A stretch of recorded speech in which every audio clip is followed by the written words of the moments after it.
Selamat siang. Perkenalkan, kami kelompok 2 beranggotakan Fiona, Maya, dan Namira. Pada kesempatan ini, kami akan mempresentasikan scoping review mengenai intervensi kesehatan untuk mencegah penyakit yang sensitif terhadap perubahan iklim.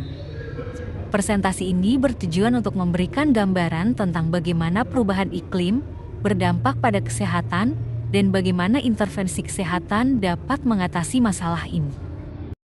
Latar belakang penelitian ini menunjukkan bahwa literatur terkait intervensi kesehatan untuk penyakit sensitif iklim masih terbatas.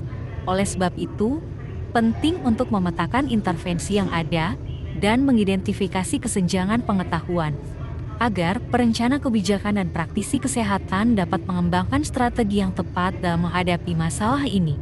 Penelitian ini menggunakan metodologi dari Joanna Price Institute, yang merupakan standar internasional dalam melakukan scoping review. Metodologi ini memungkinkan proses penelitian dilakukan dengan lebih rigor ilmiah dan sistematis. Selain itu, panduan PRISMA-SCR juga digunakan untuk memastikan bahwa penelitian dilakukan secara sistematis dan transparan. PRISMA-SCR membantu menyusun langkah-langkah pencarian, pemilihan, dan pelaporan studi dengan konsisten. Protokol scoping ini telah didaftarkan di Open Science Framework yang memastikan transparansi dan kredibilitas dalam proses penelitian. Protokol ini berisi kriteria inklusi dan eksklusi, strategi pencarian, serta metode pemilihan dan ekstraksi data.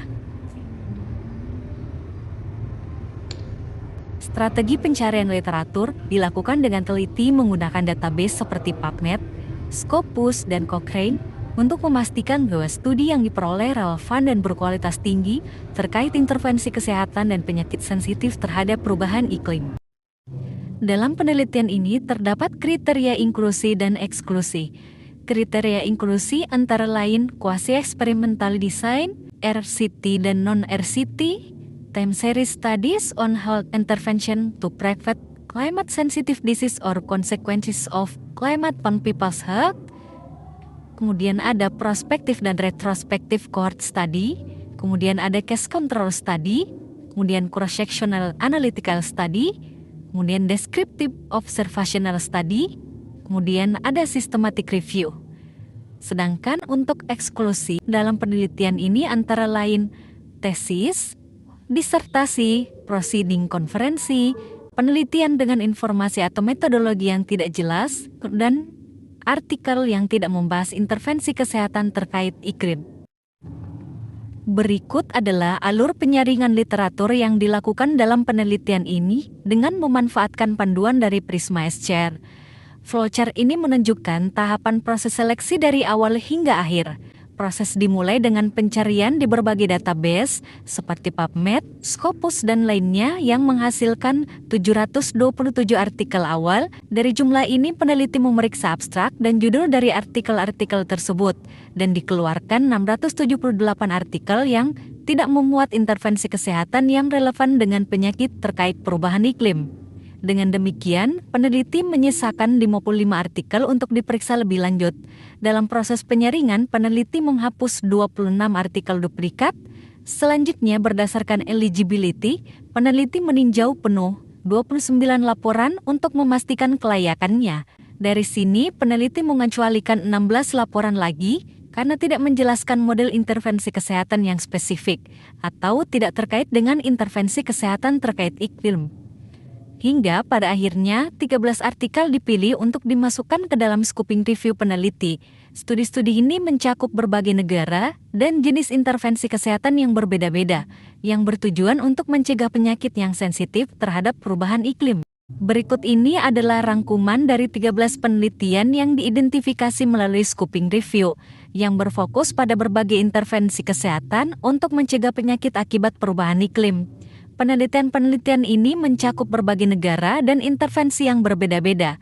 Di Amerika Serikat ditemukan bahwa penggunaan sistem peringatan dini dan insektisida sangat efektif dalam mencegah penyakit yang ditularkan oleh vektor, seperti demam berdarah. Sri Lanka dan Malaysia menyoroti pentingnya pemetaan risiko dan kampanye edukasi dalam meningkatkan kesadaran masyarakat. Sementara itu, Portugal dan Australia menekankan pada program sanitasi dan pasokan air untuk mencegah penyakit seperti kolera yang rentan muncul akibat perubahan cuaca. Sub-Sahara Afrika menggunakan energi terbarukan untuk mengurangi risiko penyakit tidak menular yang dipengaruhi oleh polusi udara. Di Kanada dan Amerika Utara, penelitian menunjukkan efektivitas vaksinasi hewan reservoir dalam mengendalikan penyebaran virus West Nile. Secara keseluruhan, berbagai intervensi ini menunjukkan bagaimana pendekatan di tingkat makro, meso, dan mikro dapat diterapkan mulai dari kebijakan besar hingga kampanye komunitas. Pada slide ini dapat dilihat bagaimana intervensi kesehatan dalam pencegahan penyakit terkait perubahan iklim dikelompokkan ke dalam 3 tingkatan, yaitu makro, meso, dan mikro level. Pada level makro, intervensi di tingkat nasional atau internasional seperti sistem peringatan dini dan kebijakan publik.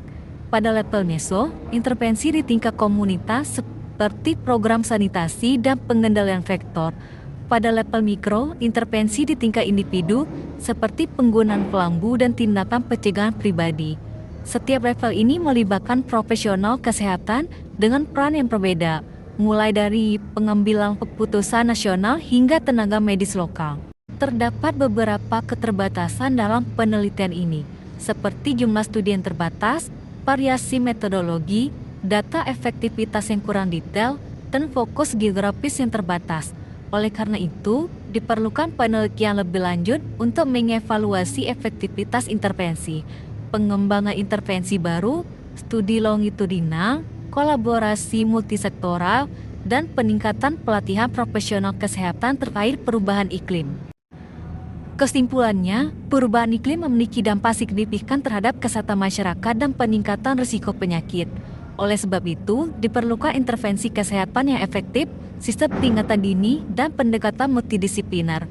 Penelitian lebih lanjut dan kolaborasi antar sektor sangat penting, serta peningkatan kapasitas profesional kesehatan dan kesadaran masyarakat untuk menghadapi tantangan ini.